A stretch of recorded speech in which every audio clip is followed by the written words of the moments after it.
یہ واقعہ ایک سچا واقعہ ہے جو میرے ساتھ پیش آیا۔ کرونا وائرس کی وجہ سے ہندوستان بھر میں لاک ڈاؤن تھا۔ یہ واقعہ میرے ساتھ اسی لاک ڈاؤن کے دوران پیش آیا جو اب میں آپ کو بتانے جا رہا ہوں۔ میں شام کے 8 بجے کے قریب اپنے گھر کی چھت پر چہل قدمی کر رہا تھا۔ پھر تقریباً 5 منٹ کے بعد چھت کے دوسرے حصے سے کھرچنے کی آواز آئی۔ میں اس طرف گیا کہ یہ دیکھوں کہ آواز کس بارے میں ہے، کیونکہ ٹیریس پر میرے علاوہ کوئی نہیں تھا۔ اسی وقت میری نظر چینل کی ڈش پر پڑی جو ٹیریس کے دوسرے حصے میں تھی۔ میں نے سوچا کہ یہ چوہا ہو سکتا ہے، اس لیے میں نے زیادہ توجہ نہیں دی۔ کچھ دیر بعد پھر وہی آواز آئی۔ میں نے فوراً وہاں جا کر دیکھا تو چونک گیا، کیونکہ اس چینل کی ڈش اس جگہ سے 5 فٹ دور چلی گئی تھی جہاں وہ پہلے تھی۔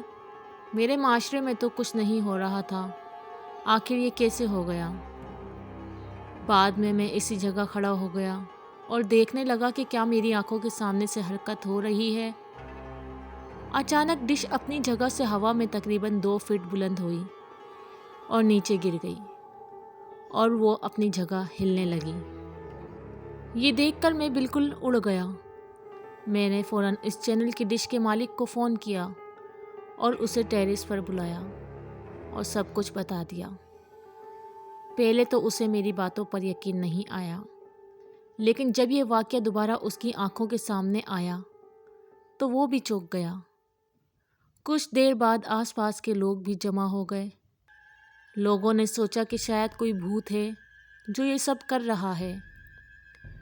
پھر ہم سب نے اس برتن کو رسی سے باندھا اور فیصلہ کیا کہ کل صبح ہم اس ڈش کو یہاں سے پھینک دیں گے۔ اس رات تقریباً 1:45 بجے ہم سب سو رہے تھے کہ میں نے ٹیریس پر کسی کے چلنے کی آواز سنی۔ کیونکہ میرا گھر اوپر کی منزل پر تھا، اس لیے جب بھی چھت پر کچھ ہوتا ہے ہم سب سے پہلے اسے سنتے ہیں۔ میں نے اپنے گھر والوں کو جگایا اور بتایا کہ چھت پر کوئی گھوم رہا ہے۔